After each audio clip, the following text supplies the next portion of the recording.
The hissing of steam from the subway grates interrupted the silence of the evening. City lights cast long, menacing shadows over the pavement. Right in front of me, a missing child poster flapped in the breeze. It had been plastered over a lamppost, rain-washed, and barely clinging to it. I had seen that face before. Street vendors sold questionable food, with grease pooling in the grill tops. A thin wisp of smoke emanated from the cart, blending with the city fog. At that hour, only the brave or the foolish roamed the streets. "I told you," a voice sneered, breaking me out of my reverie. I turned to see Marco, an old friend from high school. "Children go missing here every damn week." "And?" I glared. "And nothing," he laughed, taking a drag from his cigarette, the orange glow illuminating his face in a sinister dance. "Just stating the facts." I'd come back to the city after years abroad. Upon my return, the rumors had started. Whispers about children who'd vanished into thin air, never to return. The rumors were suffocating, and their impact on the community was palpable. "Third kid this month," a woman murmured to her friend as they hurried past, clutching their bags tighter, casting suspicious shadows at anyone who dared to make eye contact. "I heard it's a man," said a homeless guy, propped up against a brick wall, a tattered hat placed in front of him with meager coins. "Tall, wears a hat, stalks him, he does." Marco scoffed, exhaling a plume of smoke. "Urban legend. Every city's got one." "Then explain the disappearances," I retorted. He shrugged. "Maybe they ran away. Maybe it's a trafficking ring. Who knows? It's the city. Things happen." My fingers itched to slap the indifference from his face, but the seed of fear had been planted. I started seeing the missing children posters everywhere. Lampposts, bus stops, the mouths of alleyways. One evening, while walking through the park, I saw a group of kids playing. The setting sun cast a golden hue over their innocent faces, their laughter echoing, forming a dark contrast to the tales of horror that loomed large. In the distance, a silhouette stood watching, a man in a hat. I squinted, trying to get a better look, but the figure melted away, almost as if he had never been there at all. The fear grew. Every time I'd heard a child's laughter, my heart would race. Every shadow, every whisper, every creak became a harbinger of doom. The nights were sleepless, the weight of a dark city, secrets that pressed down on me from everywhere. One night I was taking a shortcut through an alley, the familiar sound of children's laughter sending shivers down my spine. I strained my ears, trying to locate the source. It seemed to be coming from an old, dilapidated building, its windows boarded up, a relic from the long-ago past. Against my better judgment, I approached, feeling an inexorable pull. As I neared the entrance, the laughter grew louder, more distinct, but eerily off somehow. It sounded distorted. The front door creaked open, revealing a dark hallway. From within, the giggles continued. My feet moved of their own accord, leading me deeper into that abyss. Each step echoed a rhythmic beat that only seemed to amplify the terror coursing through me. A dim light at the end of the hallway beckoned. The room it led to was bathed in an otherworldly glow. At the center stood a massive mirror, its ornate frame decorated with grotesque faces. The reflection, however, was not my own. Instead, the faces of the missing children stared back, their eyes hollow, their smiles twisted in eternal torment. "Help us," they whispered in unison. From the shadows, a tall figure emerged, the brim of his hat casting a shadow over his face. "Another one for my collection," he mused, his voice dripping with malevolence. I tried to move, tried to scream, to do anything, but my feet were rooted to the spot, paralyzed by an unseen force. As the figure approached, the room grew colder, the children's faces in the mirror growing more desperate. The man's hands reached out, inches from my face, and suddenly a blinding light filled the room, a cacophony of sound, sirens, shouts, the distant wails of a child. The spell was broken. I turned and ran, and never looked back. But the nightmare was far from over. I burst into the open night, gulping in the chill air, the neon city lights blurry through my tears. The horrifying vision in the building was imprinted on my mind. Those children, their faces warped with terror, the tall man reaching out for me. The sirens grew louder, reverberating through the empty streets, only to drown out when I stumbled into Marco, a concerned expression replacing his usual indifference. "What happened?" he panted, grabbing my shoulder. "I followed you when I saw you enter that building." But I could only point back to the cursed structure, my voice a mere whisper. "He's in there." Marco's eyes darted to the building, then back to me. Without a word, he pulled me away, ushering me towards the brighter parts of the city, away from the echoing laughter and the haunting shadows. We found ourselves in a 24-hour diner, the sterile fluorescent light seeming alien after the night's events. I narrated everything, and Marco listened intently, occasionally sipping his coffee. "You're lucky to have gotten away," he muttered, tapping his fingers nervously on the counter. "There are legends, you know, of the man in the hat. They say he traps souls, feeds on the innocent." "But why children?" My voice wavered, and the passing waitress shot me a worried glance. Marco sighed. "Children are pure, their energy's untainted. And urban areas, they're hunting grounds, filled with distractions, making them easy to prey on." Dawn approached as we decided to notify the police. Their skepticism was palpable, yet the consistent disappearances provided some weight to our story. They agreed to inspect the building. What they found sent shivers down my spine, and even the most seasoned officer was rattled a little. Inside that room was the mirror, the atmosphere thick, stifling. The walls were lined with old photographs, each displaying a missing child, their eyes vacant. In the center stood the grand mirror, but it was ordinary now, reflecting nothing but the grim faces of the officers. However, the most disturbing discovery was a room concealed behind thick drapes. Inside, a maze of strings connected pinned pictures, notes, bizarre symbols, each thread intertwined, leading to a single image in the center, a sketch of a man in a hat. Below it, a chilling note: "The city feeds, and so shall I." News spread like wildfire. The city was in an uproar. Vigilante groups formed, vowing to hunt down the man in the hat. Parents held their kids close, and the night saw the streets deserted. Weeks turned into months, but the city's palpable fear remained. The disappearances halted, but the memories persisted, a shadow over every home. One evening, as rain lashed the window panes, I received a call, an unknown number. I hesitated, then answered. A raspy voice, dripping with malice, whispered, "You escaped me once, but the city never forgets." Frozen, I could only listen as soft, distorted laughter echoed in the background. I slammed the phone down, my heart pounding. The man in the hat wasn't done. The city's nightmare had only just begun. Despite the overwhelming dread, there was a determination that burned within me. I couldn't let this malevolent entity continue his reign of terror. Teaming up with Marco and a group of other survivors, we decided to delve deeper, to unearth the truth behind this urban legend. Our research led us to an ancient myth, stories of an entity that existed in the shadows, thriving on fear. The more that we feared, the stronger they became. Legends spoke of mirrors as portals, realms where these beings would trap souls, feasting on their essence.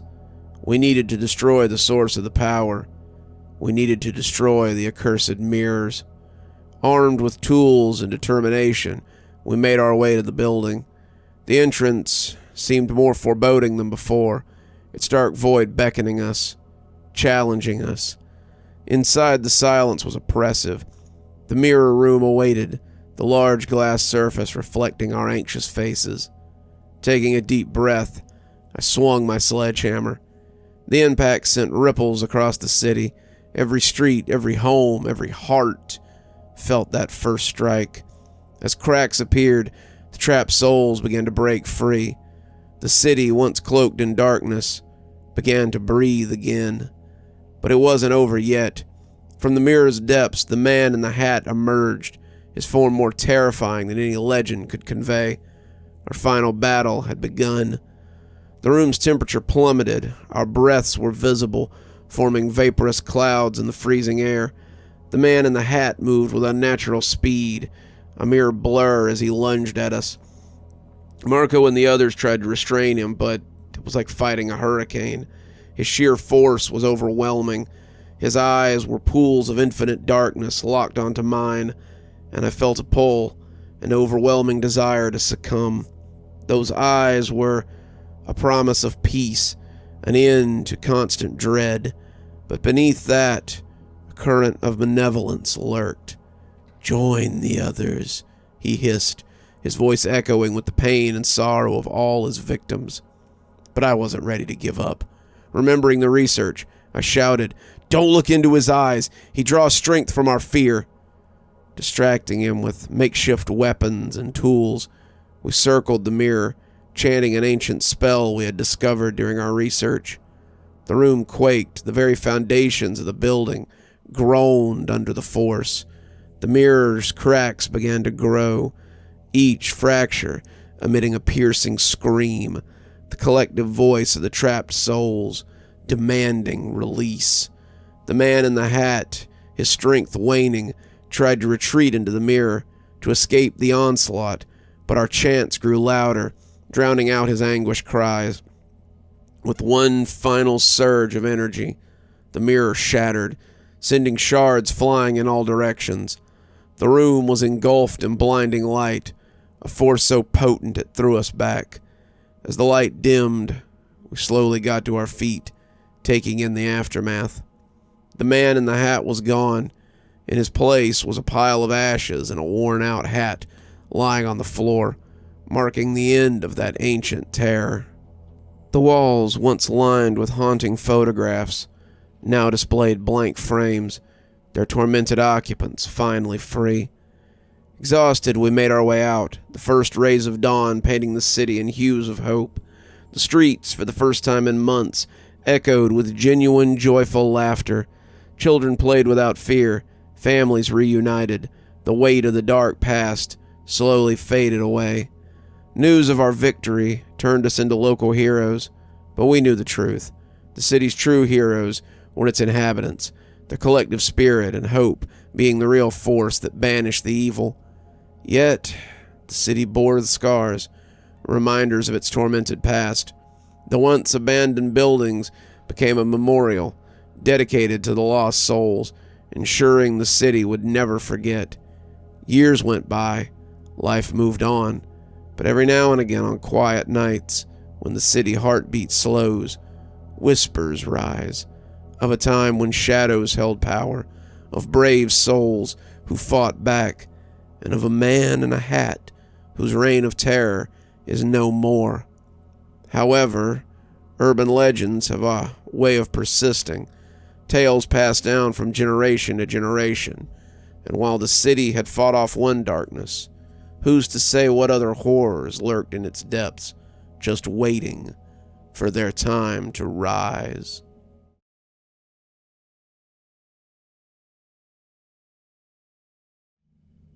You ever heard of Millie, the hanged lady?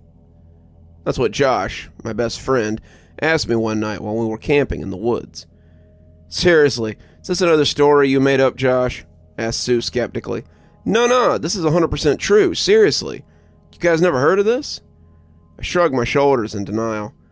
Josh loved telling stories, especially the urban legends he'd read on the internet.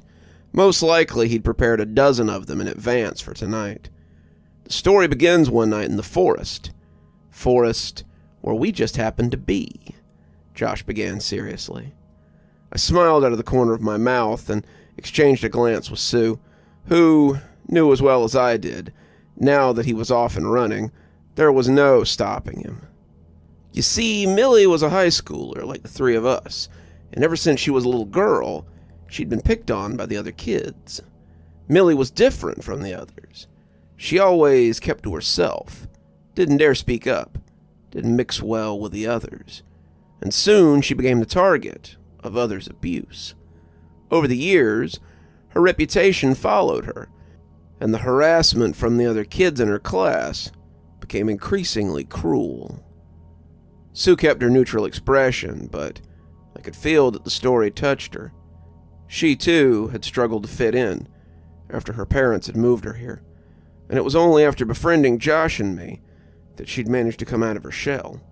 But if she hadn't, she might have been subjected to the kind of behavior on display here, too. In fact, she had confessed to me that this had even been the case at her previous school. One wintry evening, several students decided to play a prank on Millie, Josh continued, the flames from the campfire reflecting his eyes. They all grabbed scary masks and armed themselves with knives and chased Millie as she made her way home through the forest. Millie was terrified, and she fled as far as she could. She got lost in the forest. The story goes that during the night, cold, lost, and hungry, she found a rope stretched over a branch, like an invitation, and that was where she ended her life. What a horror, Sue said, still captivated by the tale. Since then, they say she haunts these woods, and that it's possible to summon her by repeating certain words. Cut the crap, I said uncomfortably. I swear it's true. All you have to do is stand in front of a branch and say, Millie, Millie, why are you so alone? 3 times. Then turn around and say, Millie, Millie, come talk to me. Just once. Then you'll hear the sound of a rope swinging under the weight of her body. And the story goes, if you're unfortunate enough to turn around and look at her, she'll kill you. Okay, that's definitely nonsense. No, really, Josh. You had me going at first, but I don't believe it anymore, Sue said, standing up. You'll excuse me, boys, but I'm going to hit the sack. Good night, and don't stay up too late tomorrow. We're leaving early. With that, she headed off to her tent. Josh and I stayed up a while, staring at the fire in silence, but as if he couldn't hold back any longer, he finally asked, Do you want to do it? Do what? I asked him. Well, repeat the sentence and everything. Come on, we've been walking around picking mushrooms all day. What the hell? I had a feeling that if I didn't agree, he'd ask me every night until I gave in. So, I preferred to take the lead. We found ourselves in front of a branch a few dozen feet from the camp, where the fire was beginning to fade. We had equipped ourselves with our flashlights to see where we were going. Josh seemed pretty excited. Have to admit that once we got to the branch, I was more apprehensive than I would have imagined about some stupid urban legend. You're the one doing it, Josh told me. Why me? It was your idea. It was your story. But I've already done it 15 times. Come on, it's your turn, man. Don't back down now. I huffed. This was pretty typical of Josh. I stood in front of the branch, flashlight in hand. Josh gave me the sentence to repeat 3 times, and with a stutter or two, I managed to get it right. I turned around, my back to the branch. Josh stood next to me because he said if he looked, it wouldn't work. Millie, come talk to me, I finally said in a whisper. Hey, don't shit yourself, Josh laughed. We waited for a few moments. Well, I don't hear any taunt rope noises. I guess that means I get to live. Maybe she was busy elsewhere tonight, Josh replied with a laugh. Come on, let's go to bed. It's starting to freeze out here. We headed back to the camp, I couldn't help but look back for a moment while holding my lamp in front of me. For a moment, I could have sworn I saw something moving from right to left near the tree where we'd been for a few moments. Damn, I really gotta stop listening to Josh's stories. I was awakened sometime later by a scream. I scrambled to my feet, ears pricked and wondering if I'd imagined it. I could see through the canvas of my tent that it was still dark outside. "Josh, Sue?"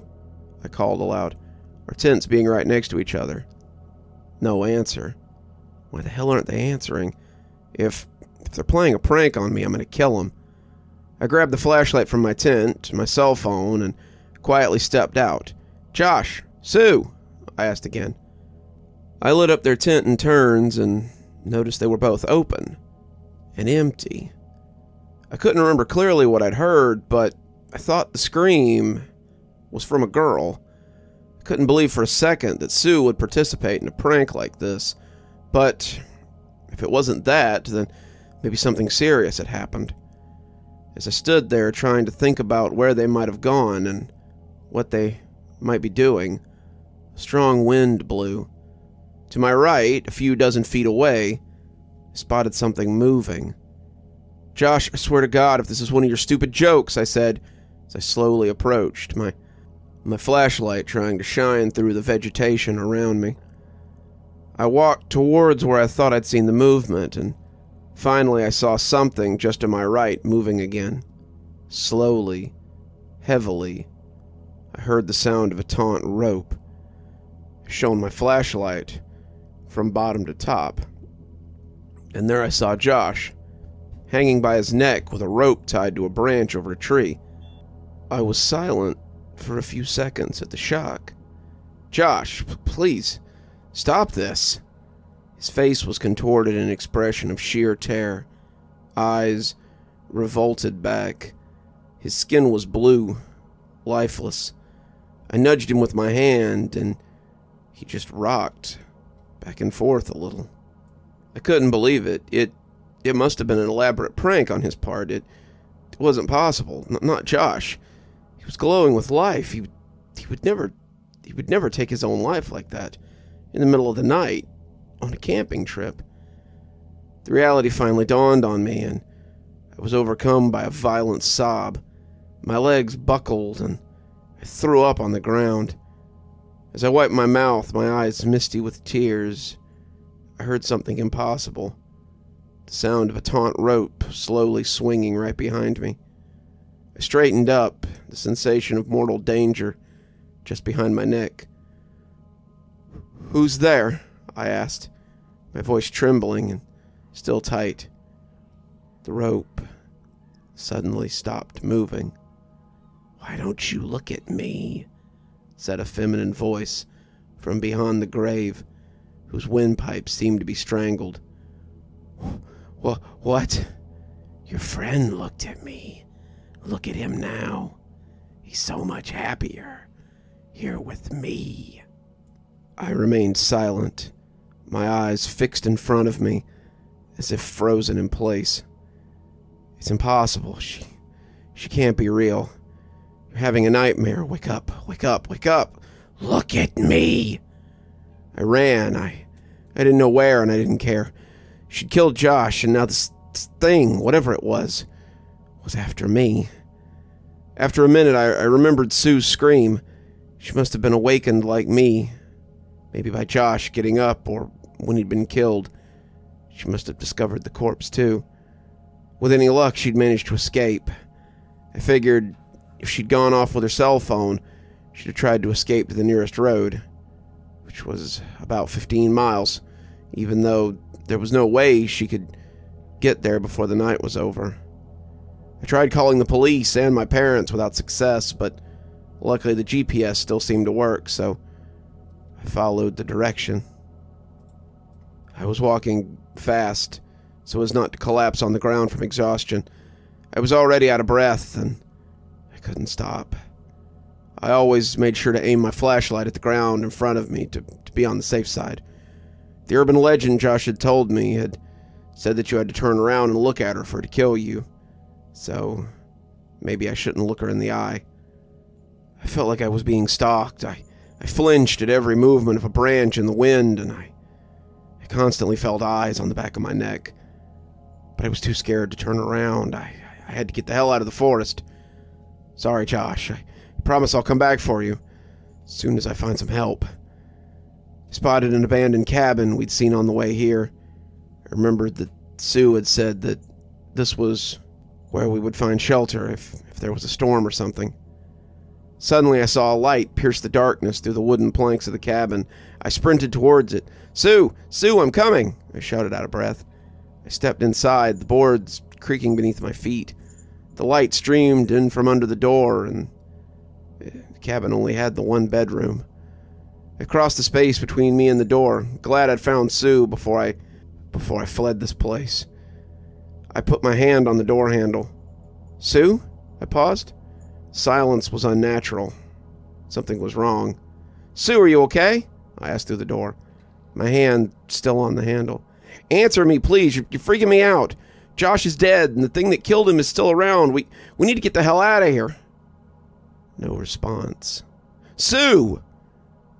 I noticed the light moving under the door, as if someone was holding the strap at the end of their finger and swinging right to left. No, no, no, no, no, no, no, I said in horror. In response, a childish laugh rang out from behind the door. I ran to the front door, which opened with a shove on my shoulder, and ran straight out of there. After a minute, I collapsed on the ground. It forced me to stop and think about what had happened. Maybe it wasn't Sue. Maybe this thing had managed to grab a flashlight and was just playing games with me. After all, I had no idea the extent of its abilities. I kept my eyes on my knees as I pondered what I'd seen. Then I heard it. The sound which I could now detect amongst any other sound. The sound of a rope stretching taut, swinging from left to right. Sound wasn't coming from behind me this time. It was from my left. I could feel her sinister gaze, inviting me to look at her and sealing my death in the process. I stood up, eyes on my feet, and started to run to my right, but I was stopped in my tracks. The sound of the rope was now coming from just ahead. Without thinking, I turned in the opposite direction. Again, sound was coming from right in front of me. She's everywhere. I'm screwed. I stood there with my eyes on my feet, trying to think of a solution. Josh was dead. Sue was missing, maybe dead too, and this running around all night. I closed my eyes, and tears quickly formed at the ends. I had an idea. Legend said that it was looking at her that allowed her to kill you. What if I just kept moving forward, looking at my feet, or even closed my eyes? The idea of walking through the forest with my eyes closed sent a chill down my spine. But what other choice did I have? I've been squatting here for several minutes now, writing this message. I've tried to call the police, but every time I call, all I get is static. I don't know where Sue is or how to get rid of this thing. I'm alone, I'm cold, and I'm exhausted. If you're reading this, please help me. Please help me.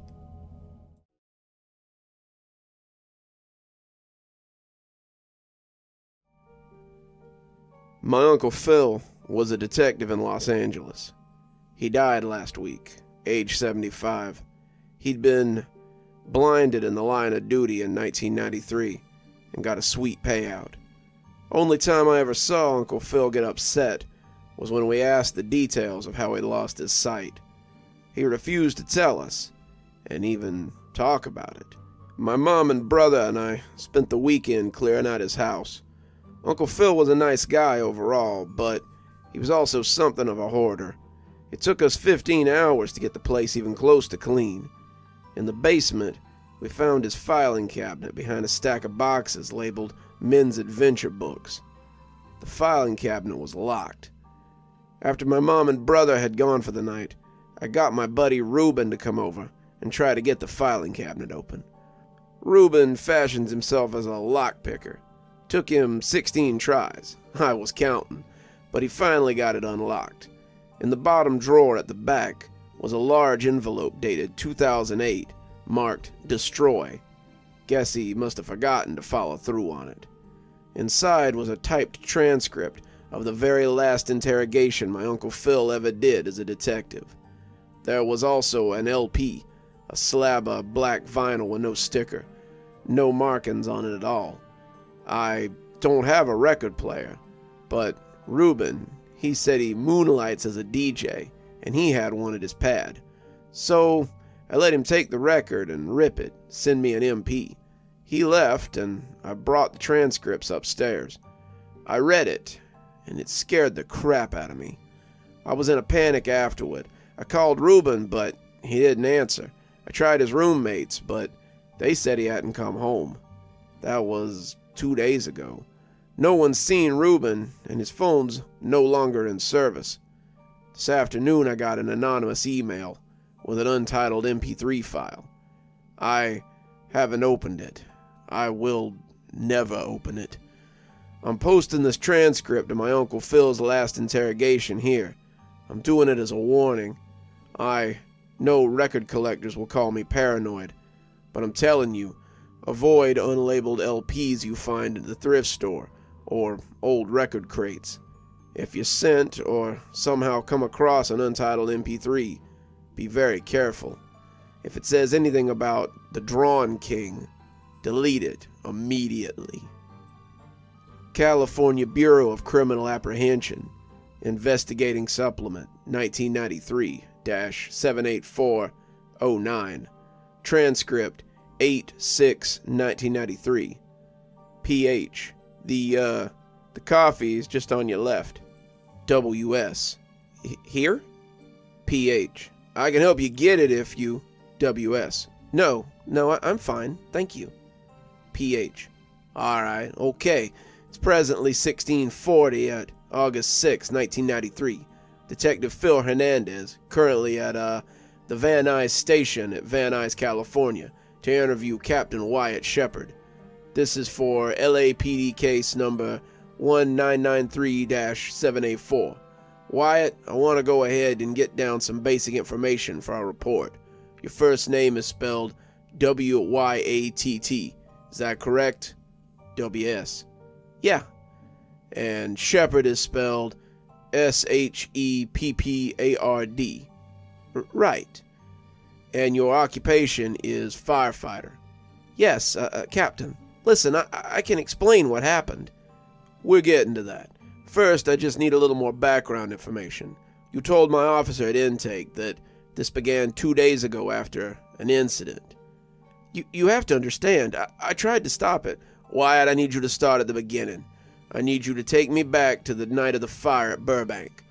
You just told my officer that all this, everything that went down with Mr. Carson, it started with the fire. I want to hear why you think that. Okay, it was the apartment. That was the fire at the Oakcrest apartment on Myers, right? Right. Our engine was the first one on the scene. A 2-alarm on the second floor. Everyone had been evacuated by the time we got there. All but one person on the third floor. The east corner. The manager said his name was Nash. Something Nash. The man was a recluse. Hadn't been out of his room in something like 20 years. Had his food, his clothes, all his stuff delivered to his door. Never stepped a foot outside. So the manager told me. You, went to Mr. Nash's door? Brought him out? Wasn't that easy. Fire was spreading quick. Me and Tomlinson, Nadia Tomlinson, part of your truck company? Yes. She and I took the east stairs. It was smoky, but we still had visibility at that time. Mr. Nash didn't respond to our knocks, our shouts, so we used a battering ram, took down the door, and then stepped inside. That's when we noticed that it was weird. You mentioned weird how? The whole interior. These were regular apartments, built in the 50s or so. 1 or 2 bedrooms, most of them. Typical layout. Not this guy's place. His apartment was totally modified. All the walls were rounded out. Rounded? What do you mean? He'd smoothed them all down to remove the corners. There were no corners in the place, no windows either. It was like being inside a big egg. He had painted them white too. Wasn't done professionally, if you know what I mean. It was clear that the work was of one person over years and years, just filling in the corners, smoothing them out. And the furniture was like that as well. Yes, all the chairs were beanbags. The tables were sliced tree trunks. It was crazy, but we weren't in there to examine the decor. We were in there to get Mr. Nash out. But he wasn't going to come easy. He was guarding this wall full of records. Like the records you smashed at the station. The records I smashed and scattered across the field behind the station. Yeah, we found the pieces. But you didn't put them back together, right? You couldn't do that. No, we haven't put the pieces together. You need to burn them, to melt them. Wyatt, we've gotten off track. Tell me about the apartment. Nash had tons of those records, easily 1,000, all stacked up, and he was holding one of them, sitting on his futon mattress and yelling this crazy stuff about how he couldn't leave, how if he left the apartment, he'd die. You gotta understand, the building was heating up. Smoke was filling the hallways. We had to get out, so we went to grab him, and that's when he pulled the revolver. He put it to his head, said he'd rather lose control over his own death. As me and Tomlinson were getting close, trying to calm him down, he pulled the trigger, and it didn't fire. It was an old firearm. I didn't get a good look at it. Maybe it was busted. Anyway, I was able to smack the gun out of his hand, and we got him up and out. That's when you lost him. I didn't. We didn't lose him. We got out into the hallway, and he was carrying on, acting crazy. The smoke was so bad. We had respirators on, put one on him too. Had the added benefit of keeping him quiet. We moved fast down the hall towards the stairs, but the flames were coming up, right up behind the floor, so we had to stop. This is right outside the apartment, 312. Yeah, somewhere near there, I guess. I wasn't looking. Okay, go on. So I have Mr. Nash back in the corner, right behind me. Tomlinson is radioing down, trying to get help, trying to help the guided crews. They've got the hoses hitting that part of the building, putting down those fires long enough for us to get back. Maybe it's been 2 minutes? Probably less. Nash is right behind me, holding one of those records and mumbling all scared. He's terrified and pulling on my coat. I turn and look at him, tell him it's only been a few seconds. That's when he shouts something freaky. He says, he's here. I asked Nash who he was talking about, because I was worried, you know? Did we miss somebody? But at the same time, I had to turn back to Tomlinson, because she was giving the signal that we can move forward. That's when I hear it. You said it was a whistle. Yeah, it was like a little lullaby. Just a few notes, sing-songy, the way you'd do to a baby. Someone else in the apartment building? No, it sounded further away than that. Like from outside, like above the apartment building. But that's just what I heard, a whistling, a tune. The thing is, fires are loud. That's what most people don't think about when they sound like tornadoes. Just this blasting industrial sound. But I could hear that whistle over the flames. It was crystal clear. And it was just the once.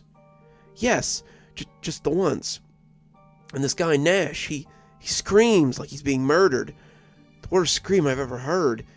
He's behind me still, right? I haven't turned around or anything. But I've heard people screaming before. In fires. Several times. Horrible sounds. It'll haunt you. When I tell you that, they say, oh, you must hate going to amusement parks. But that's not it. People screaming on roller coasters or... right. But that's not the same sound. What I'm talking about is... actually, it's playgrounds. I can't go to regular parks. For me, it's hearing children scream, even if it's because they're playing, having fun. The pitch is high and piercing, and that's what someone dying in a fire sounds like. Broken glass, screaming as the superheated air hits the lining of the throat.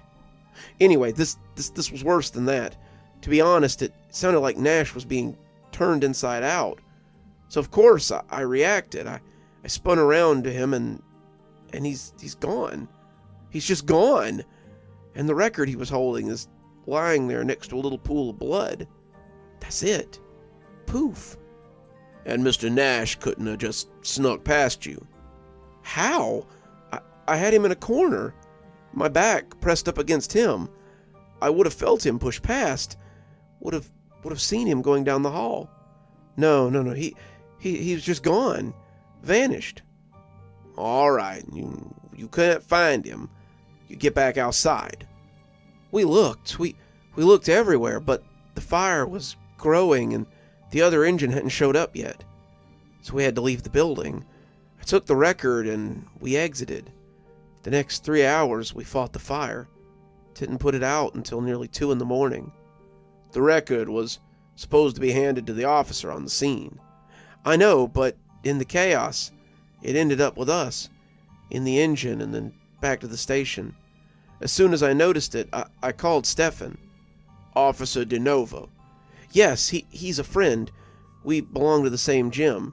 We know a couple of the same people. So when I saw I had the record, I called him. He said I should hang on to it and he'd swing by the station to grab it the next day. It wasn't like we considered the thing evidence, or right then it was just Nash that was missing. That record have a sleeve or a jacket or whatever? No, it was just a disc. Corners, right? A sleeve would have had corners. Your truck company consisted of 5 firefighters. You, Captain, Nadia Tomlinson, Lieutenant, Dave Carlson, driver, Jalen Ordelia, and Grace Zhang, firefighters. Yes, and they all saw the record. We looked it over together. Was there anything written on it, or... Yes, the label. It was printed. Like this thing was pressed and legit. I don't know much about vinyl, but it didn't look homemade or anything. And what did the label say? It had some numbers, and then just this one phrase. Not like a song list or a band name or anything. Just this one phrase printed on it. It said, "Play me, and I'll come to you." And did you? Yes, but we did. We put it on the turntable in the break room, and all of us sat around and listened to it for a few minutes. First 15 seconds were just tones, like electronic noises. And then there was, I don't know, like a field recording, like someone was outside with a microphone. There was wind and chimes and maybe trees rustling. Then footsteps, crunching on rocks and pebbles. Then a voice came on. It was Nash. You're saying he made the record? It was his voice for sure, but like a lot younger. I'm guessing it was recorded 20 years ago at least, maybe even longer. What was he saying? It's like a spell, near as I can describe it. It's him speaking English and chanting stuff. I can't recall all the words, but the phrases were a bunch of craziness. The weirdest one was like, "Cyst with twins inside, the edge of light, and praise the blood-ridden splinters in the hands of the sepulchral seers." All of it garbage, right? I thought so at the time. I really thought so, but at the end of the record, it was just 10 minutes long of chanting. Nash says, "I conjure you, you are sown, you are here, you are grown, the drawn king, come to me." The Drawn King. Right, that was the name. What he called it. The talking stopped there. Then we're all sitting in the rec room, right? We've all just come from this fire and we're cooling down and getting some much needed downtime, but that record, all of us, we were on edge. I looked around the room and even Jalen, the coolest guy, he was looking anxious as all hell. Grace wanted to just shut it off right then and there, but We didn't. That's the thing I most regret. We didn't. So what happened? The record kept going. Those sounds of wind and chimes and rustling of trees, and then the whistling. It drifted in, soft at first, and then louder and closer. It was the same whistling that I heard at the Oakcrest apartment. Same exact one. I got chills. My whole body just felt electric in the worst way. Like that inbuilt threat system we have. The primal one. It was going crazy, warning me. Warning you about what? That bad stuff was going on. The whistling drifted away again. And then Nash came into the microphone, and I'm just recalling it from memory, okay? He said, "I've done the conjuring. You heard it with me. Now you are tuned. Tuned today. Tuned 10 years from now." That was the word. Tuned. Then he said, "And if you want the Drawn King to come to you, look in the nearest corner and let him in. He's always watching you from the corners, always waiting to come through. Stare back at him. Stare into the corner. Then count to 6 very slowly, saying his name each time. Do not blink. Do not turn away. You will hear the whistle, and that means he's approaching. From then on, when you see him, he will come to you, and he will set you free." That's what Nash said. That's when the recording ended. Him being the Drawn King. Does that mean anything to you? No, never heard of it. Of him. And this whole thing about corners, you're talking regular corners, like the walls here. Yes, any corner, any 3 edges meeting. I suppose it could be as small as the corner of a cereal box, or as big as the corner of a building. I never really thought of corners as being particularly scary. That's because corners aren't a thing you usually think about, right? Like on a daily basis or anything. But if you do think about them, if you really focus on the idea, you'll feel this tremor in your gut, and you'll realize that corners, they're something you've always been uneasy looking at. That's why Nash's place was the way it was. See, that's what I realized. His apartment, Nash got rid of the corners in his place, because he conjured the Drawn King, and he wasn't safe. Like the record said, you can call him, you can see him, and he comes to you. Maybe Nash thought it was a good idea at first, you know. People who are into magic, they always use it to try and summon spirits and things, whatever, to become rich or find love or get power. But this thing, the Drawn King, I'm guessing Nash wasn't prepared. You told Officer Rollins that you think Mr. Nash was taken by this, Drawn King. Yes, and you also said that he, or it, took Dave Carson. Yes, Dave disappeared, same way as Nash. Well, most of him disappeared. Officers recovered Dave's lungs and larynx at your fire station. You have to understand. I'm trying to, Wyatt. To be frank, it sounds crazy. I know that, but you don't see what I've seen. Explain it to me then. What exactly happened to Mr. Carson? After we listened to the record, everyone got upset, creeped out. Tomlinson, Jalen, Grace, they went upstairs to bed to tune out. Me and Dave, we went to the kitchen. Late night snack. Dave used to whip up these meatball sandwiches that, Anyway, he was one of those tough city kids, kicked out of his house when he was in high school. Minor miracle that he made it to 21. Even bigger miracle that he got into the academy. Dave and I had our run-ins, a few tussles, but he was a good firefighter. Laser focused when he was on the job, and a total clown when he wasn't. That clown side, the Joker, that's why he decided to try it out. To prove that it was all crap. That the apartment, the record, the Drawn King, they were all just products of Nash's sick mind. Okay, so what happened? Well, Dave and I, we tried it. Tried what? Well, like I said, we were in the kitchen, at the table. Dave turned his chair around and pointed to the corner. It was across the room. I think we kept some gear there at one time, but it was empty. Only dust and shadows. So he stares at it. stares at the corner, starts to count. With each number, he says the name, the Drawn King. We're laughing at first, but we can't both help but feel the pressure. I don't know how to explain it, like when a storm is approaching, and you can feel the heaviness come down, fill the air with electricity.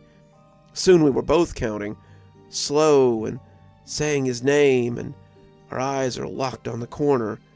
We couldn't look away. So we get to 6, and that's when we hear it. The whistle. Like at the apartment fire. Yeah, just the same. Just as haunting as on the record. A lullaby. Just a few notes. And this was coming from outside. It was distant, like on the edge of hearing, but it wasn't outside. It sounded exactly like it was coming from behind the corner, like right inside of it. And you went and looked? I jumped up with my flashlight and walked over, keeping the beam on the corner. There was nothing there, just dust. Me and Dave were both shaken, though. Had that rubber-legged feeling you get when you step off a roller coaster. Adrenaline pumping through us. We went upstairs and we came up with all sorts of ways to dismiss what had happened. And the rest of your company, they were asleep. None of them heard that whistle? No. All right, go on. I was in the bathroom washing my face when I heard it again. The whistle. Only it was real close this time.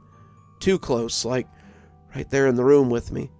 So I look up into the mirror and I see the corner of the bathroom behind me, and I see him. I swear to God, I see him coming out of the corner, staring right at me. Who was staring at you, Wyatt? The Drawn King. I just knew it was him. This was a person, maybe once, but something horrible had happened. He was on the floor, crouched down like an animal, peeking out from the corner at me. His face was all twisted. Twisted? Twisted how? A couple years ago, we were called to a food processing plant. Guy there, he fell into one of those industrial mixers, the kind with the massive stainless steel whisks. It pulled him like taffy. Taffy with bones in it, and that's what the Drawn King looked like. Only he was moving, alive, staring at me. I closed my eyes, and when I opened them, he was gone. That's when I heard something downstairs. And Dave Carson, was he upstairs with you still, or? He was in the bay, holding an axe and a flashlight, looking under the engines, all panicked and sweating. Dave nearly cut me in half when I came up on him. I'd said his name aloud, but he was too far gone. I asked him what he was doing, and he told me someone was after him, someone all bent and warped out of shape. I knew he'd caught a glimpse of him too. We searched the garage every inch, but we didn't find anything. Did you rouse the others, or? No. We were feeling foolish. Neither of us wanted to admit that we were seeing things, and the same things at that. I figured we were just exhausted, stressed out. We talked about it maybe being PTSD from the encounter with Nash, but Dave hadn't been inside the apartment. So we turned on all the lights in the kitchen and just sat there. Tried to stay calm. We had some tea. Dave said he thought it could be something he'd read about in a book when we were taking classes at the community college. Something called folie. That's a mental condition, correct? Yes, it's where two people share the same psychotic delusion, like seeing something following you, something coming out from the corner. I mean, I'd never heard of it before, but it made sense. We both had listened to the record, stared at the corner, counted and said the name. We heard the whistle. Maybe we both had a mental break at the same time, you know? Stranger things have happened, right? Anyway, that kind of calmed me down. Calmed us both down. All right. There was no way we were going back to sleep. Dawn was close. Lights were all on. And after a couple hours of quiet, of not seeing anything. We kind of felt stupid, like kids who scare themselves telling ghost stories or trying to freak each other out. Nash, the record, it had all gotten under our skin. Dave wanted to smoke.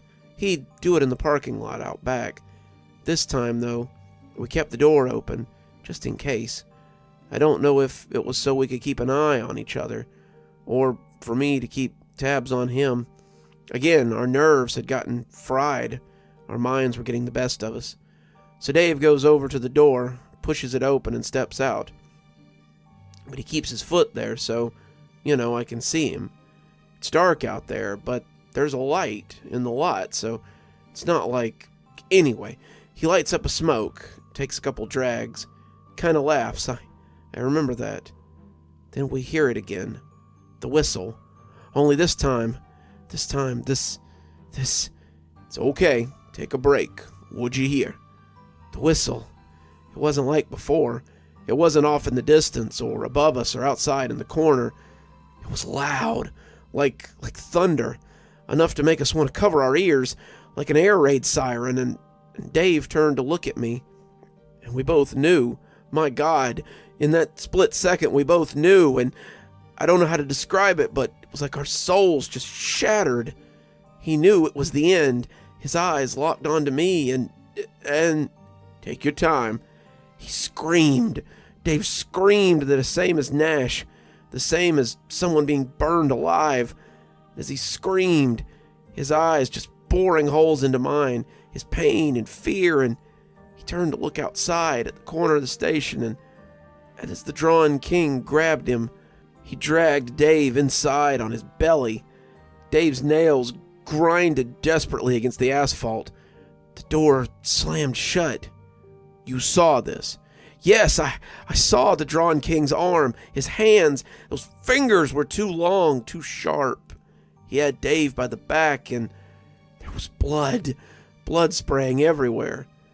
And I ran out there after him, yelling his name, and I kicked open the door, and there was his cigarette, still lit, still smoking, and there was a big puddle of thick blood and body parts, pieces. No sign of the rest of Dave Carson. No sign. I swear to God, he was gone, and this Drawn King took him. I know how it sounds, okay? I do. But you didn't wake the others or call the cops, right? You did something else. Yes, I went back inside, into the kitchen. The record that Nash had made, it was sitting there on the counter, and I smashed it. Then as the sun was coming up, I threw the pieces into the field. That's when I realized that Nash, he'd defeated the Drawn King by rounding off all the corners in his apartment, right? It kept him safe for decades. I couldn't do that. How was I going to do that? So I realized there was another way. You cut your eyes out. With a potato peeler. I suppose a knife or a pin would have been easier. Why did you do that, Wyatt? It was the thing I remembered Nash saying on the record. I guess maybe he didn't think of it, or he didn't have the guts to go through with it. Me, I didn't want to be trapped like a zoo animal the way he was, so I figured I'd do the other thing. If I can't see the Drawn King, then he can't come to me. I'm pretty sure my 5-year-old nephew thinks the same way. Obviously it worked. I'm here, aren't I? Yeah, you're here. It's a good thing those records burned, that I smashed up the very last one. Dave Carson's dead, Wyatt. Torn to pieces, basically, and you're the last person seen him. I should remind you that according to your company, Nadia Tomlinson, Grace Zhang, when they came downstairs at the fire station, they found quite a scene. Your eyeballs on the kitchen counter, Dave Carson missing, big puddle of blood, you babbling about things coming out of the corners. That's a bad look. Miss Tomlinson, she says you were acting strange after the fire, after listening to the record, and as you said, you and Dave had run-ins before. I didn't kill him. Your fingerprints were on Dave Tomlinson's windpipe. His blood was also all over your hands. I told you that's how I found him. You're gonna be charged with Mr. Carson's murder, Wyatt. Well, I won't be convicted. I didn't do it. I'll prove it in court. We got a lot of evidence to the contrary. And besides, I've heard the record. What? Sit down. Now listen to me. In the basement of the Oakcrest apartment, there's a storage room that survived the fire and the water. We did a thorough investigation and found 2 boxes of Nash's records. I listened to one of them last night. Your description is very accurate. In fact, I got the record here on the table in front of you. So you know. It's just a creepy novelty record is all. A joke. The contents of the box, the other records, we dropped them off at a donation center. Please! I don't want this to... Do what, Wyatt? Confess to killing Mr. Carlson? No. Wyatt, you're kidding me, right? You think that if I look at the corner right now, if I, count to 6 and say the Drawn King over and over again, that he'll appear like Mephistopheles? Please, I'm begging you. You heard the record. I'm gonna prove to you that the Drawn King don't exist, that you've been tainted by that record, by your own mental illness, your deep-seated hatred for Mr. Carson. Don't. For the record, no pun intended, I'm turning on the record to my left, on the floor. It's empty, maybe a dust bunny or 2. Certainly nothing scary or twisted there. And I'm staring at the corner. Here we go. 1, the Drawn King. 2, the Drawn King. 3, Don't do this, detective, please! 3, the Drawn King. 4, the Drawn King. 5, the Drawn King. I'm begging you! 6, the Drawn King. And now, how long, Wyatt? No. I don't hear nothing. No whistle, no creepy noises at all. And I'm looking and... Nope, there's no person hiding in the corner. Guess I was right about the dust bunnies. Note, an audible whistle is heard on the tape recorder. It is of medium volume, melodic. Oh, God. Don't mess with me, Wyatt. You heard it. You heard it. He's coming. I'll be back in a few minutes. You stay seated and... Jesus! What is... You see him. I know you see him. What is... No. Use your pen. Use your pen. There's a garbled scream, believed to be from Detective Hernandez. Tape cuts out then.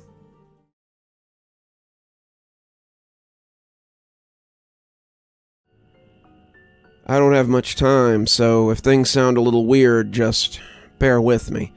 This is a warning. If you see black clouds at all, just run. Doesn't matter where you are. I don't know if this thing is spreading. I'm getting ahead of myself. On April 5th, my wife and I took off for a wedding in Vermont. Before we left, we heard the news talk about a big northeastern storm that's going to drop a bunch of snow and ice. Even though it looks like we're going to be okay since our plane is landing technically in New Hampshire, just south of the storm. The flight was 2 hours, but about halfway through the trip, the clouds started to change color. Not gray like you'd expect. Darker. More like black. Looking more like volcanic ash clouds than normal storm clouds. My wife was busy playing her Nintendo Switch, but since I was laid off, I had a lot on my mind. I was a little surprised that nobody else noticed it, but off in the distance, I could have sworn I saw something move in the distance. It was hard to tell. It sort of looks like a wing swooping through the clouds, like a fish that makes 180s at the surface. The pressure wake pushed the clouds outward, like something was coming and then changed its mind. It had to be a trick of the eye, probably. It had to be the sun hitting and reflecting away off the ash clouds. I shouldn't have been assuming they were ash clouds, but time proved me right. The pilot never made any announcement, and I didn't really see anything either, so I kept my mouth shut. Maybe if I hadn't, things would have turned out different for Courtney. When I looked away, I happened to catch one of the flight attendants staring at her. Her head slightly tilted, and she wouldn't take her eyes off of me. It sounds strange, but it felt like she was waiting to see if I was about to tell my wife what I had seen. I decided to keep looking busy and even decided to shut my eyes for a few minutes. Thinking she had just seen something might distract the old veteran stewardess's attention. It had to be about 10 minutes because I listened to my favorite song twice and another song before opening my eyes. And to my shock, she was still looking at me. Now, her teeth looked different, like she was trying hard to smile. I swear it looked like her gums were bleeding. I decided to get up and go to the bathroom, the one farthest from her. That must have done the trick, because when I came back, she had moved on to her normal duties of serving passengers. When I got back, my wife finally noticed the black clouds, but by this time we could barely see past the wing. Did the pilots see anything? Not wanting to worry her, I assured her they have all kinds of communications and radar. Even if they can't see in front of them, they know where they're going. She gave me a look. Courtney was like that. She could see right through me like an MRI machine. The fasten seatbelt sign came on, and with it, the pilot's voice. "Attention travelers, we'll be making our final descent momentarily. Please make sure all loose items are stored, as you won't be needing them." What's that mean? That was weird. I looked around, and thankfully, someone else, who I would shortly find out was our air marshal for the flight, stood up and headed for the cockpit, his face a mask of concern. He shut the drapes behind him, so no one could see him. I heard him knocking loudly and asking to be let in. Just then, the stewardess from earlier rushed by me, running against my arm.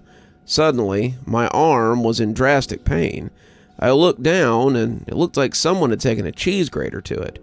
My wife looked to try and help me. "Oh, God, are you okay? What happened?" I told her I wasn't sure and started pressing dirty paper towels and Skittles wrappers on my wound to stop the bleeding. My wife yelped for help. Other people started looking, and in the confusion, nobody else saw the air marshal struggling, except me, as he was pulled into the bathroom by the stewardess. Except she now looked more like a demon, with black scales on the forearms of her lethal hands and sharp claws. There was panic on the man's face, or maybe it was pain. I don't know. Just as the door shut, I could see the man's skin turning red as if it were being burned off by a torch, or whatever that thing pretending to be a stewardess was. Before I could tell anyone to look, the air marshal disappeared into the airplane bathroom. By this time, my wife had noticed my face and looked up front, but she didn't see anything. "Are you okay?" I tried to tell her something. It took the air marshal, but she just looked at me in confusion. And that was when the gunshot rang out in the cabin.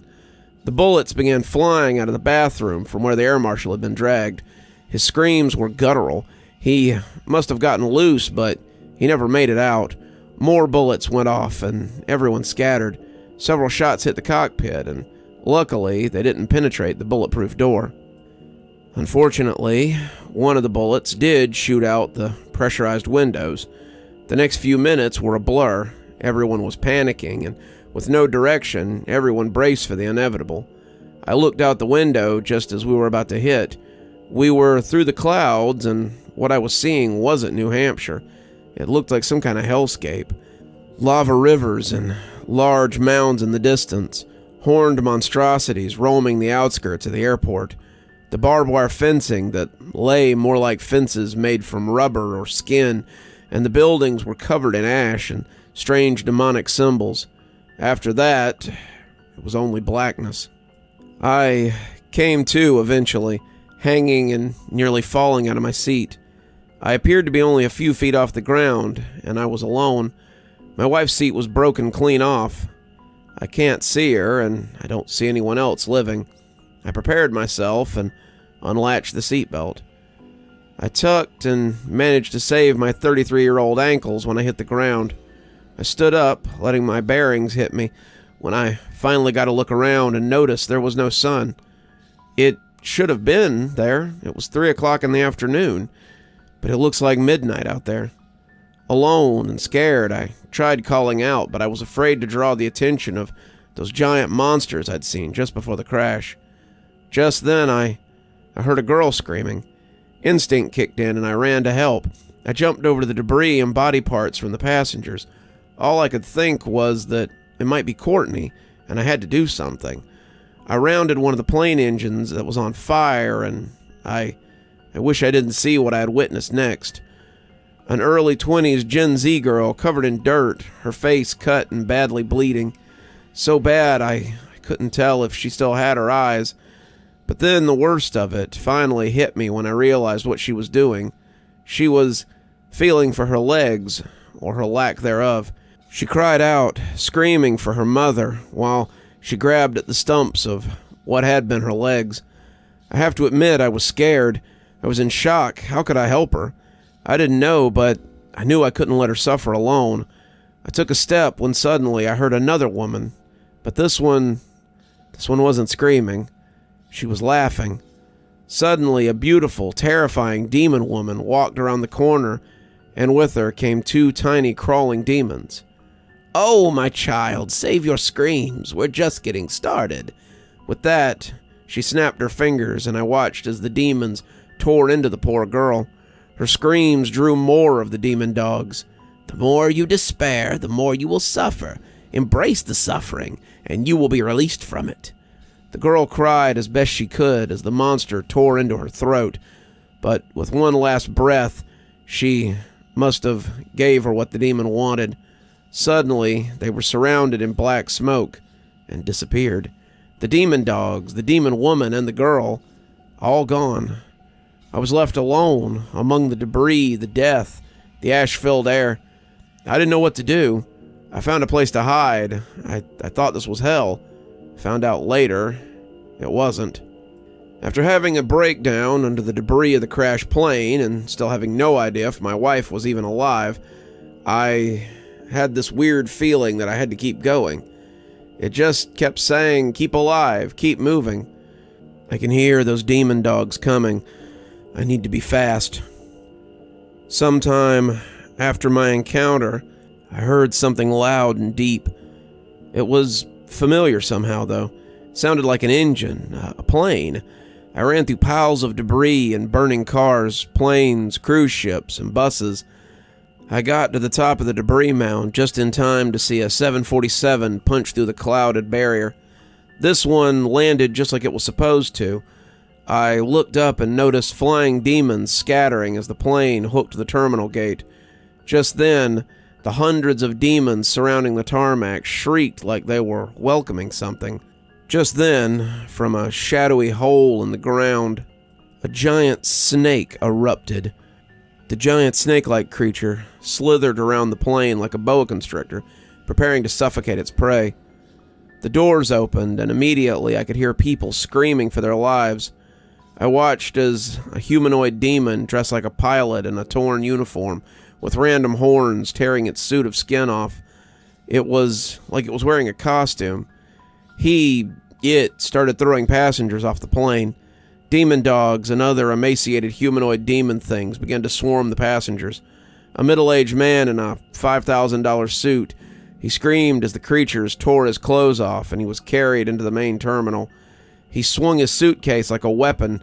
Just before he disappeared, one of the smallest humanoid demons jumped up and bit down on his wrist, stopping him from injuring any of the rest of them with that metal suitcase. I could hear him scream even louder, begging for help and to be let go. Before he vanished into the terminal, I saw the little demon tear the guy's hand off. Was that where they took Courtney, I wondered? I navigated my way inside. I don't know why I put myself through these sights of something in me just kept demanding that I move forward. Like I had to see it. I watched as all the passengers from the plane, buses, the people who had just got lost on car rides ended up here. They were sorted onto paths that were surrounded by barbed wire. "Come on, you meat sacks, it's time to get sorted out. Which one of you is one of us, and which one of you is for the meat grinder?" One of the sick-looking demons with a sharp pike yelled at these poor souls, shuffling them through the giant rotating spikes, just like TSA instructing passengers to go through security. Demon guards pushed each person towards the front of the line, where a larger demon would look at each person to classify them. Aviation, infantry, necrotics, this one has spirit. Training pits, we'll beat that out of you, or we'll eat you. The guy looked like a soldier type. Broad shoulders, tattoos, looked like someone from a movie, with the army guys in Benghazi. One by one, people were chosen for roles in Hell's forces. As far as I can tell, there was a small percent of prisoners that the demons didn't want anything to do with, which I thought was pretty weird. Wouldn't everyone make a good soldier? I never got my answer. One of the flying demons landed near the ventilation duct I was hiding in, and I needed to sneak away. I made my way through the vents. To my relief, nothing was in there with me. At least nothing that ever found me. Eventually, I found my way to the airport authority office. It looked guarded. Several bear-type looking guys and big old demons that guarded the door. Using the vents, I quietly snuck in and found what appeared to be a map with some demon casting a spell over the airport. On the giant omnidirectional map, I could see a bubble around the airport. At first I thought it was hiding this place. Whatever that thing in the airport authority office is, it's how they're cloaking the airport, and the demons are building an army with our own people. I don't know how, but somehow in this office I have signal. Maybe it's how no one knows this place is gone. I don't know. I don't know anything up until an hour ago. I didn't even believe in hell. If anyone gets this message, you need to tell everyone about this demon cloaking this place. If it's something more than turning people into demons, I don't know, but we have to save these people. Every plane that lands is either adding more soldiers to the enemy ranks or enslaving more innocent souls. The worst part is, the planes are leaving. Who's on them? I don't know, but they can't be human. I'm going to keep exploring. I can't explain this feeling, but something is telling me that Courtney's not far. I'm going to find out as much as I can and come back here to relay what I can. This has to be the start of something.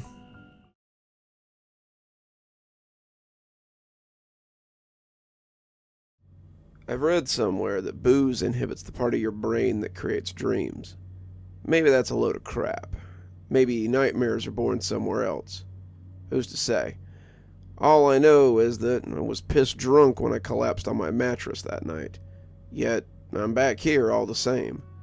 Back in this rotting wooden carcass.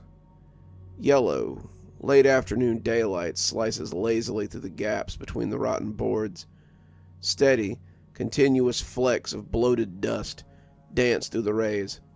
The dirt floor around me is strewn with ancient browning hay, stale and brittle, stinking with the dried horse piss of a century and a half.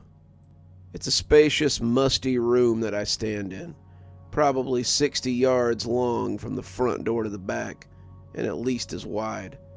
The ceiling is high and vaulted, as you'd expect from a place like this. The apotheosis of eerie, long-forgotten, off-the-highway wooden barns. This one sits at the top of a gentle hill, at the end of a yawning, breezy field, like a decomposing specter. A pointed tower extended off the roof, sagging drunkenly to one side, curling slightly back in on itself, like a giant spindly index finger. Like it's coaxing you to pull your car over to the shoulder and take a leisurely jaunt across the swaying grass. Like it has something to show you. Hell, I know it does. It's shown me before. Right on cue, the shadows around me are doing a different dance than that. The creaks and groans are a bit less passive, a bit more aggressive. The massive room around me is not so empty and spacious. Then there's a louder creak from above, loud enough to sound as though it's calling my attention, and I raise my head towards the ceiling for a look. I'm never able to stop myself. Bodies, dozens of them, hanging from the withered, crisscrossing rafters. They're strung up from the downbeam like haphazard tree ornaments, some tied against the ceiling, some with enough slack in their fraying ropes to hang down within 10 feet of my head. They're in various stages of decay. I see one that's especially wilted, with shrunken black, lifeless skin. It swings inconsequentially, almost weightless. The face looks like it's sewn together from dried leaves, but there's another to its right, hanging 15 feet below it, and it's much newer, bloated, purple and slick, ready to burst like a balloon and fill the air with noxious gas. The sane thing would be to turn tail and run, screaming, hands over my head, out the big wooden door and back to where I came from. But again, dream logic is steering this ship now, and I didn't actually come from anywhere. Another sound joins the symphony of woody creaks and groans. Dull footfalls, one after the other. I can picture the worn-down boot heels from the sound alone. I force my eyes open slowly, ignoring every fiber of my being that screams and begs to keep them closed. Nightmares don't allow for blissful ignorance. The figure emerges slowly from the farthest horse stall on the left wall, sauntering more than walking, and at first I have to squint my eyes to make out any sharp lines, any defining features. But there aren't any. It's only a shadow, and an impossible one at that. There's no light coming in at the right angle to create one. But it's here, all the same. It's tall, stretching what must have been 7 feet up the wall, and thin. If I were looking at a real living person, I might think he must be malnourished, but even again, I doubt that traditional food is the kind he's interested in. The shadow's right arm swings casually at its side. His left is raised up, loosely gripping some protrusion that juts from his left shoulder. An unmistakable shape sits atop his head, a wide-brimmed hat, the front brim bent skyward. A thin, spindly shadow extends from his mouth, a piece of straw, perhaps. He walks slowly, paying me no mind, till he reaches the middle of the far wall. Then he stops, leans forward slightly, and spits. A shadowy streak of phantom tobacco juice splats to the ground. The shadow stands still, perfectly still, too still, until I'm almost sure that it won't move again. And it doesn't move. Not really, anyway. What it does next feels less like moving and more like morphing, developing like a Polaroid picture from blank darkness into full, vivid reality. Suddenly the shadow is full, 3 dimensions, and the transformation was so understated and ephemeral that I didn't catch how or when it began. It looks like a man, just as tall and gaunt as his shadow had suggested, and dressed from head to toe in dusty, tattered clothes that have no discernible color. His forearms and face are the only exposed skin, if you could call whatever revolting membrane something like this wears as skin, and they're caked in grime and soot. A large, droopy mustache sits above his lip, which is curled upward and backward to reveal something between a sneer and a snarl. What shards of teeth exist are rotten, brown, and sunken, like cockroach soldiers standing at attention. His left eye is covered by a leather patch. His right gleams electric yellow through the dim barn. His left hand is still raised, loosely gripping what I can now see as a rope, coiled around his left shoulder like a scaly, undead snake. I'm not afraid now. Afraid is too simple a word for it. I'm frozen, paralyzed by a cocktail of terror and revulsion that fills me from my feet to my scalp. He's almost 50 feet from me, but I can smell him, sour, dank, alive in the most nauseating way, 'cause he absolutely shouldn't be. We stand there, facing each other, immobile as marble statues, for what has to be a full minute. Neither of us make a sound. Then, voices do come, but not from either of us. They come instead from those figures swinging slowly above us, synchronized like a hellish choir, raspy and dry, not generated by moving lips or breathing lungs, but emanating from them as a collective. He's the lanky, leering Lasso man, got a twirling rope and a steady hand. His rope's his brush, the barn's his easel, and he's pegged you, boy, for a yellow weasel. The Lasso man remained perfectly still, but his yellow eye glimmers with satisfaction. His puppets are speaking on his behalf, and it pleases him. He don't like a man with a jelly spine. He'd like to kill you, he'd like it fine. Around your neck, then around the oak. He'll yank you up, you'll squeal, you'll choke. You're meek, you're soft, your manhood's soured. You're pathetic, boy, you're an awful coward. Can't make the cut, ain't even one. You're lost cause, boy, and your time is done. Now, after what feels like a minor eternity, he moves. His left arm drops from his side, bringing the coiled rope with it. With the practiced nonchalance of many years, he draws out an end, which has been knotted with a loose loop.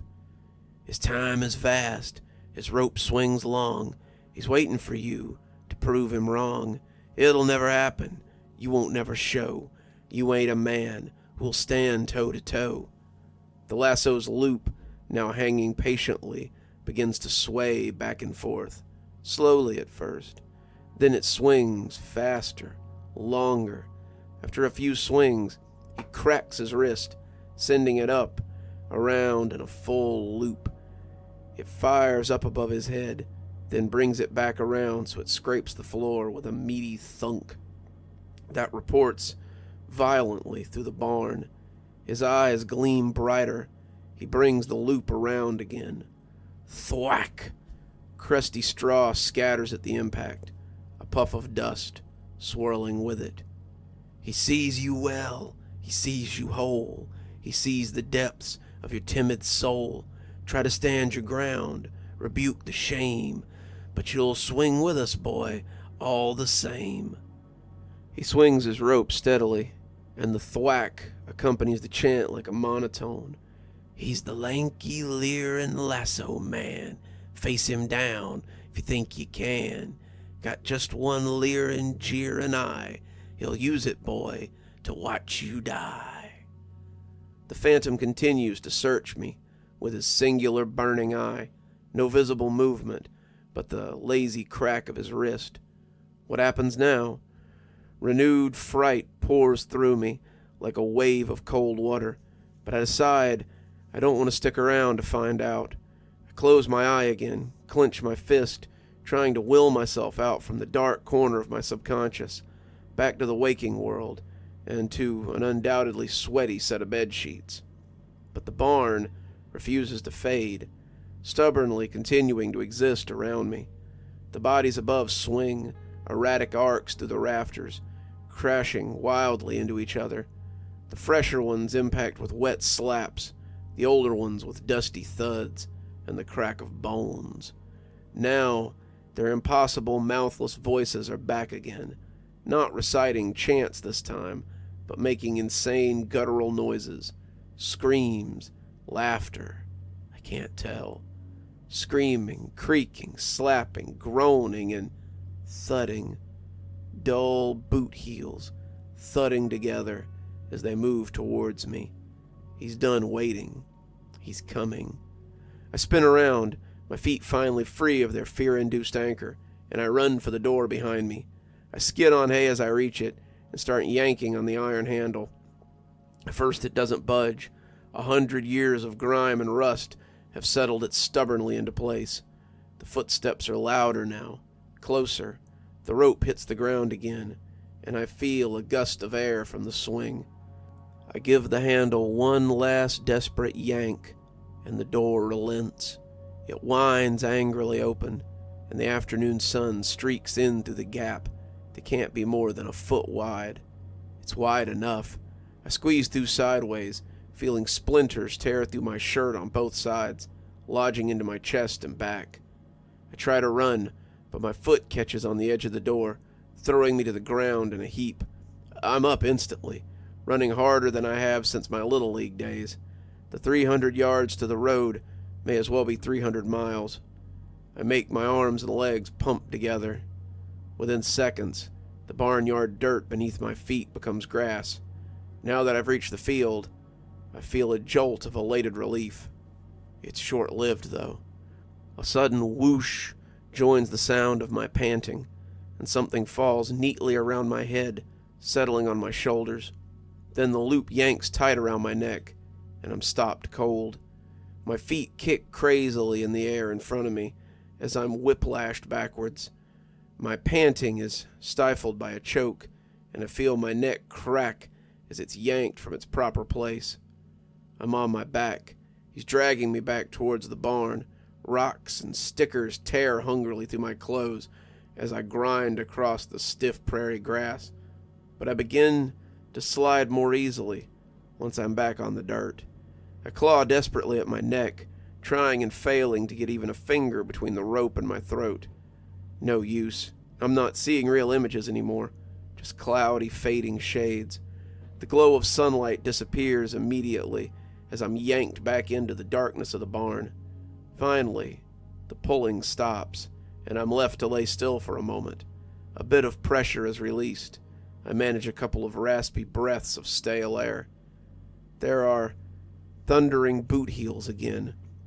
They stop a couple of feet from my head, and I can feel him standing over me. I can smell him, like rotting citrus and stale tobacco. He yanks me upward. My neck cracks again as more ligaments are torn out of place, and I scramble to my knees in an effort to keep him from ripping my head clear from my shoulders. His hands hold me there, and after my eyes get another few seconds to readjust to the darkness, he crouches down so we're face to face. I use the last of my strength to clench my eyes shut. I don't want his grimy skin and glowing eye to be the last thing I ever see. He's close now, his nose only inches from mine, and he breathes heavily. I've never known a smell to be so horrible. When he speaks, his voice is humming, a growl, a legion of locusts buzzing in unison. "Do you know this rope was made for runners, boy?" There's another whoosh as he casts the free end of the rope over the rafter, looping it easily over one of the higher beams, and now I'm being lifted a few feet at a time. He's hoisting me up to join the others. My feet are barely kicking, my arms hanging uselessly at my side. I have no strength left to claw at the noose. My vision fades completely now as all the oxygen leaves my brain and the world around me grows dim. I lose all feeling in my legs, now my hands, now my chest. My hearing is the last thing to go, but just before it does, I hear his ghoulish choir begin their chant again. "He's the lanky Leery and Lasso man." Now, and only now, do I finally wake up, choking and shivering, tangled in a set of bed sheets which are completely soaked. The barn and all its horrors are gone, but their effects linger like an afterimage on my soul. I sit upright, trying and failing to slow my heart. My face is slick with tears and snot. As I catch my breath, I realize with some embarrassment that sweat isn't the only reason the sheets are damp. Not that there's anyone else to feel embarrassment for. I feel out at the other side of the bed to confirm that it's empty. And of course it is. Even my bunny rabbit upstairs neighbors are quiet as church mice tonight. God, I'm so damn alone. And God, my place is so damn quiet.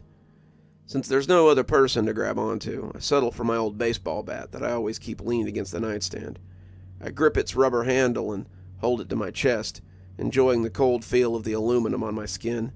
It's relatively small, the one I swung during my 12-year-old session.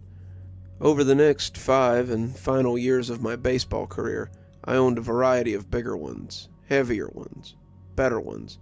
Still, there's something about this one that maintained its special appeal to me, because I miss that season sometimes. I miss being 12, the year I batted a .486, pulled straight A's, convinced Maddie Taylor to be my date for the 8th grade dinner dance. That kid had an iron grip on his life, Simple though it was. A future with a shine of polished chrome. What the hell would he think of the pathetic bastard he'd turned into, 16 years down the line? I throw my bed sheets in the washer and head for the living room, with my bat still in my hand. I take a few fiery gulps from the amber bottle on the counter, then slam the cork in and flop onto the couch. It's suede, this thing. Can you believe it? A guy like me, with a salary like mine, buying a brand new suede couch he absolutely couldn't afford, to stick in an apartment that he can just barely afford. Of course, at the time, she insisted that it was the only one to get. Serious adult furniture for a serious adult couple. So I'd grinned and swiped the credit card like the dumb, love-struck puppy I was. Now, one serious adult breakup later, I'm sitting here alone, the luxurious feel of a month's pay under my ass. Time passes. Just how long, I have no idea, and my adrenaline cools. My eyelids are heavy again, and the cushion is cloud-like. I feel myself sinking, melting, peacefully away. Thwack! And I'm on my feet, bat raised high, my pulse jackhammering against the back of my eyeballs. I've started to lose track of time. It slipped away from me, bit by bit. My routine continues. Shower, toothbrush, coffee, drive to work, spreadsheets, numbers, graphs, drive home. But more and more, it all seems to be happening on a sort of mental cruise control. No real active participation on my end. I'm interacting with the world through my thick, soupy curtain that keeps me sleepy, out of touch, dulling my senses until an occasional thwack yanks me back to reality. My days are drenched in sickly yellow, like the sun is a distant memory, and my world is lit only by his eye. I'm lonely. I find myself pulling my phone out just to stare at the contact photo. The press of a button. I can hear her voice. After all, what the hell are my pride and self-respect worth when I'm losing my damn mind? I hate this room. I hate this apartment. Every corner, every crevice is decorated with knickknacks, filled with trinkets that I never liked, never wanted. Is there anything in here that was actually my choice? A nervous voice pulls me away from my brain-dead spreadsheet scrolling. Apparently the big guy wants to see me. Crap news, no doubt.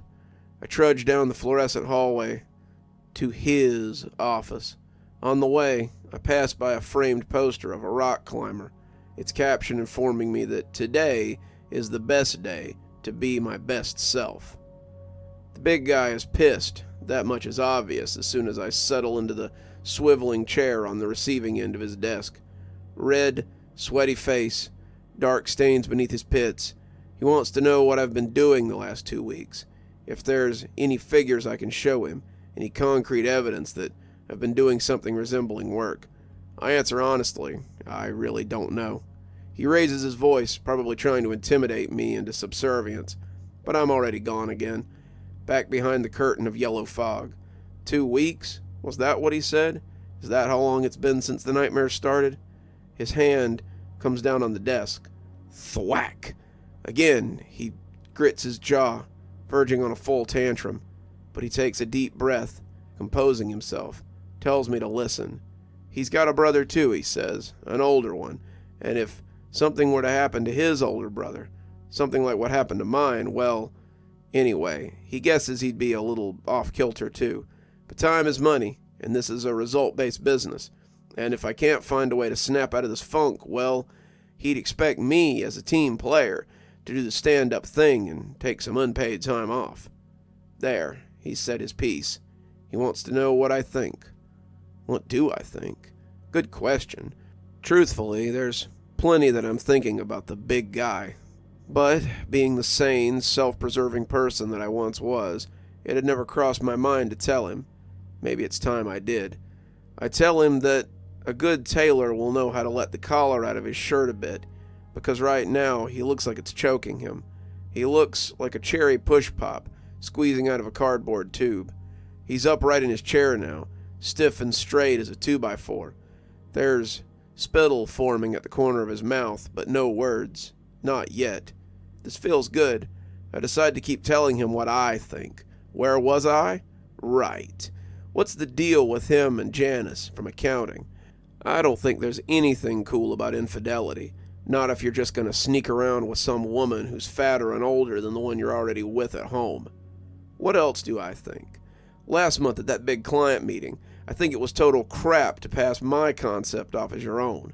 It was a big pitch, the kind that really could have changed my portfolio, helped me establish a genuine reputation, but he had to go and snatch it with those big, sweaty, sausage-roll hands of his, which was a mistake on his part, because everyone knows he's too damn stupid to create a pitch like that for himself. That was what I think. Naturally, he's unimpressed with what I have to say. He invites me to leave with a voice that rattles the walls. He tells me to grab a cardboard box from the printer room and throw my things in it.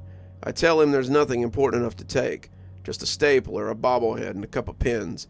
If he wants, he can try to fit them all in his ass at the same time. I really hate this apartment. It's grown beyond a laid-back, complacent disaster and into an active, seething disdain for the carpet, the walls, the ceilings, and everything in between. Now that I'm unemployed, I've got nothing to do but sit here, simmering against every little detail. Like that thing on the bookshelf across from me, that gaudy elephant sculpture. It's tacky as hell, and I despised it from the moment I first saw it in that snooty antique store she dragged me to on what had been a perfectly good Saturday morning. I'd asked her how something so gaudy could be so expensive. She rolled her eyes and told me I had no taste. Maybe she was right. Maybe I didn't have any taste. Maybe I still don't. But I do have this. Thwack! Little League bat. And I gotta say, that damn sculpture looks much better in 1,000 shards than it ever did in one piece. What else could use some redecorating around here, I wonder? How about that battalion of expensive candles lined up on the mantel? Shit, how many different seasons does this place need to smell like anyway? I wonder if it can get 'em all in one swing. Turns out it can. Espresso machine, bedside lamp, that record player that had replaced my stereo, that full-length mirror that had replaced my dartboard, they all go to oblivion. A gratifying symphony of splinters, shatters, and crashes. 20 swings later, once I've run out of smash-worthy trinkets, I turn my attention to that freaking suede couch. Nothing too satisfying I can do to it with my bat. Should I set it on fire? Nah. I'd probably bring the whole place down. Hell, I'll just move the damn thing. It's a total bitch to get through the front door, but with a little creative geometry, I muscle it out onto the sidewalk. I step back inside, breathing heavily, surveying the new decor of my place. It's a war zone, but at least it belongs to me again, and me alone. Just like that, the loneliness is back with a vengeance. My brother's gone. So is she. Hell, even Cindy from the next cubicle over is a burned bridge now. I've never felt such intense singularity. I'm still relatively young. How long can this go on? I can see my entire future, thwack, stretched out in front of me, like a parched and endless desert. One I'll have to travel alone. I'm not sure if I can make the journey. The barn, the bodies, the Lasso man. They're just a nightmare, right? So why am I suddenly feeling pangs of jealousy for that version of me? The one swinging helplessly in the rafters, losing consciousness, fading into a warm black. Because he had the desert behind him. That's why. 2 rings, 3 knocks.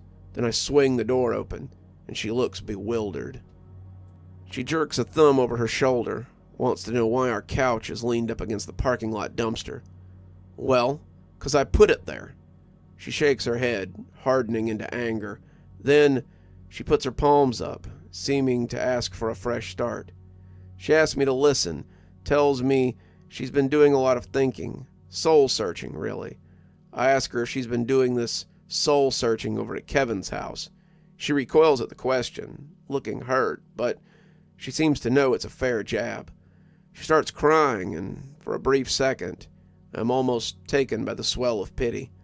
All the complications of the last few weeks can't overcome 3 years worth of genuine goodness. Can they? She says she messed up, says she made a mistake, and a huge one at that. And yeah, the whole Kevin thing was unforgivable, but I have to acknowledge that things weren't 100% one-sided, right? We weren't exactly living in a storybook. She says I'd gotten complacent with my life, with our lives. She'd started to feel like she was drowning with me. And after so long, after so many months of drowning, she'd just had a stupid moment of weakness. I can understand that, right? I don't have to forgive it, but at least have to understand it, right? She's missed me. She wants to try and make things work. She can't make it all make sense right now, but can she at least come in, talk about it, so we can, she doesn't know, be together? I stand there in my doorway, trying to absorb the tear-laden speech, using my body to block her from seeing the chaos that my living room has become. God help me, I do want to let her in. I think about the endless, yawning stretch of that desert, the miserable prospects of walking the whole thing alone. The thought of her body pressed against mine is almost too tempting to pass up. And how much is my pride really worth? In light of all that I've been going through, how much am I worth? She looks up at me with vulnerable eyes, then buries her face in my chest, dampening my t-shirt. I hold her. We stand there. It all feels good and warm, familiar, and thwack! Horrible. That's how it feels. I've never felt smaller, more pathetic, less like a man in my entire life. Even while swinging there in the barn, whimpering, spitting, begging the Lasso man for mercy, with my eyes bulging out of my skull. I grab her shoulder, press her away as I answer her question before she can ask. No, she can't come in. We can't just be together. Is she kidding? Does she even fathom the damage she did with that selfish, impulsive crap? How it felt to be torn in two at a point in my life when I was already hanging by a thread? No, she can't come in, ever again. In fact, the thought of her showing up on my doorstep, thinking we might still be an option, makes me sick. I turned then, heading back to face the shattered remains of my living room. She calls after me, tears flowing freely now. She tells me in a throaty sob that Kevin threw her out. Where's she supposed to stay? I tell her she can sleep on that suede couch she loves so much, and close the door. Time passes. I barely notice. The big guy is gone. The girl is gone. My brother's gone. But the Lasso man is very much here. I can thwack, hear his rope. I can smell his breath. Sometimes I can see the glow of his eyes in the corner of my own. He's not through with me yet. Wants to finish his work. I'm inclined to let him. My bat lays there on the carpet. It's 28 inches of aluminum giving off a friendly gleam in the moonlight. I pick it up careful not to cut myself on any of the shattered glass and porcelain scattered around. I grip it with both hands, thinking back to the days when I could still stand the sight of myself. I want to hit something, smash something, take all my nauseating pain, this paralyzing apathy, and chase it off, if even for just one brief moment. But what's there left to hit? All of her knickknacks and decorations are obliterated. All her mirrors and picture frames are in shards. My work laptop is a devastated mess of splintered wires and circuitry, all evidence of my servitude to the big guy, wiped clean. I'm the only one left. Thwack! It's just me. I need a drink. I step over towards the kitchen where a half-empty bottle of Jack sits invitingly on the counter. I pick it up by the stem, about to twist the top off, when something stops me. Maybe it was just a reflection from outside, just a simple trick from my eyes, but the bottle of amber liquid seems to glow yellow, if only for a brief second. I think back to my first drink when I was 17 years old, flumped on a beat-up basement couch at some house party with my brother. We were celebrating a victory. We'd played in our high school's annual band battle earlier that evening, and handily secured the trophy with a pretty decent rendition of Layla by Derek and the Dominoes. We used to spend full weekends in the garage together, the two of us and our guitars, melting the hours like ice cubes in the sun. Why had we never gotten back to that? What could have possibly eaten all that time in between? Well, this bottle in my hand for starters. Suddenly things make more sense, 'cause it takes two to tango, right? And a village to raise a child, and 3 strikes to make an out, and at least a pair of mice to screw in a light bulb.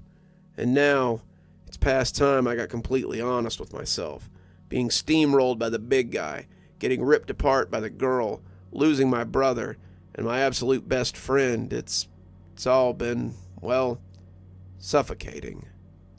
Still, my life belongs to me.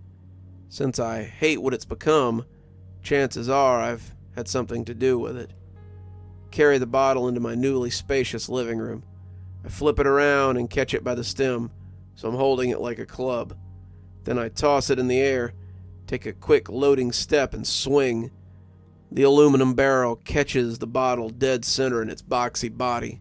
Crashing glass, shards clatter against the walls and windows. Fiery liquid showers everywhere. I survey the results, feeling somehow lighter and stronger at the same time. What else can go? What else has been purchasing my days on Earth at bargain price? I spy my monstrous, self-built PC setup, glowing LEDs on the unit, ergonomic keyboard, and a blazing processor fast enough to take me where exactly? All the hours burned, all the money spent, all the life I've lived through that 15-inch monitor. And what do I have to show for it? The sheer immensity of the frittered away time rolls over me, weakening my knees. Suddenly, the glowing LEDs fade from green to sickly yellow. A few swings and some sizzling, splintering plastic later, my knees are strong beneath me again. In fact, I'm feeling better than I have in weeks. I step back into the kitchen and whip open the freezer door, scanning over the frozen goodies that have made me soft around the middle, short on excess breath, sapped of all the energy I had when I was younger. I bat them all like lazily hung curveballs. Frozen fries and burritos scatter across the room. A pint of cake batter ice cream takes a chunk out of the drywall. My cell phone, my beer stock, my mason jar of weed, dingers, every one of them. Ridiculous, wasteful, self-performative nonsense? Probably, but lately, I need all the catharsis I can get. Soon I'm standing in the middle of my living room again, surrounded by the crushed and shattered remains of my former life. It's leveled, swept away. What's going to take its place, though? Anything I want. My new life belongs to me. But of course, I need to put first things first. Had I grown 6 inches? Or is this just how freedom feels? I smack the barrel of my bat against my palm and take one last look around. Then, I step out the front door. My car coughs itself to death unknown hours later. Since then, I've been ticking off the highway miles on foot. But this gentle asphalt hill I'm climbing is the final one. I can feel it in the soles of my feet, the crackling at the tips of my fingers. A yellow fingernail of burning sunlight is peeking over the horizon line as I reach the top of the slope. And there it is, 300 yards off the road. It sits like a decomposing specter, as it always had. A pointed tower extended off the roof, sagging drunkenly to one side, curling slightly back on itself like a giant, spindly index finger, coaxing me to stroll across the swaying glass, like it had something to show me. I accept that offer. 10 minutes later, the grass turns to barnyard dirt under my feet, and the building looms before me. I see it clearly, every knot in the wood, every rusty protruding nail. There isn't an ounce of fuzzy dreaminess to cloud my brain. I'm fully, completely here. I take a tight grip on the handle of the sliding door, fully expecting the same rusty resistance as before, but it coasts open easily, only offering a minor squeaky complaint. I step inside. Scattered hay crunches under my feet, stinking like ancient horse piss. Bright morning sunlight sharply through the gaps between the rotten boards. Dust flecks dance through the rays. It's a spacious, musty room I stand in, and save for the occasional wooden groans, it's completely silent. So I stand here, bat in hand, waiting. Alone. But how alone, really? Less so now. The atmosphere of the barn changes. Suddenly the shadows are doing a different dance than before. The creaks and groans are a bit less passive, a bit more aggressive. The massive room around me is suddenly not so spacious. Then there's a loud creak from above. I don't look. I've seen his gruesome, swinging chorus too many times before. They began their chant. He's the lanky, leering lasso man, got a twirling rope and a steady hand. For a moment, I try not to listen, fixating on the comforting weight of the bat in my right hand. But as their raspy taunts cut deeper into my head, a sudden jolt of righteous indignation lights up my chest. His rope's his brush, the barn's his easel. He's pegged you, boy, for a shut the hell up. And immediately they do. Maybe that shouldn't surprise me. They are dead, after all. Forgotten, fading, turning to dust. As for me, I'm alive. Maybe more so than I ever had been. Their creaking slows to a near stop. I stand. I wait. Finally, he comes. He saunters slowly out from the same horse stall as before, gliding slowly across the wall, this time without the theatrical aid of his chorus. My knees are still. He reaches his spot in the center of the closed wooden door. This time I'm not surprised by his ephemeral transformation. Now he's here, in his full, sooty three-dimensional form, same toothy cockroach sneer below the same droopy mustache, same leather patch over his left eye, same crackling yellow glow from the right. His clothes remain colorless, the snake-like lasso hanging over his shoulder in the same casual way. It's funny, though, for all the little ways he appears so identical to the lasso man of my nightmares, there's one noticeable difference. This one is a lot shorter. We stare each other down as the choir swings wordlessly above us. I shift my bat to my left hand, then back to my right. He brings his lasso around from his shoulder, lets the knot loop drop to the ground with a thump. Stupid to come here, you jelly-spined weasel. You should have left me alone. His taunting smile disappears. His lips tighten over his cockroach teeth. He begins to swing the rope, slowly at first, back and forth. After a few swings, he gives his wrist a hard crack, sending the loop around in a complete arc over his head, then back down again. At the bottom, it slaps the ground. Thwack! Like a sound I know well. He sneers again, and his voice buzzes with new vitriol. I'd get steppin' if I was you. Ain't too late to run. Yeah, I nod, feeling a sudden, improbable sneer of my own. It is. Now something amazing happens. That glowing yellow eye in his leering left eye, the glare that has struck in my mind like a splinter since I first saw it, flickers, goes dim, and I can see the dark, impotent blackness behind it. He brings his lasso. Thwack! Around again, angrily this time.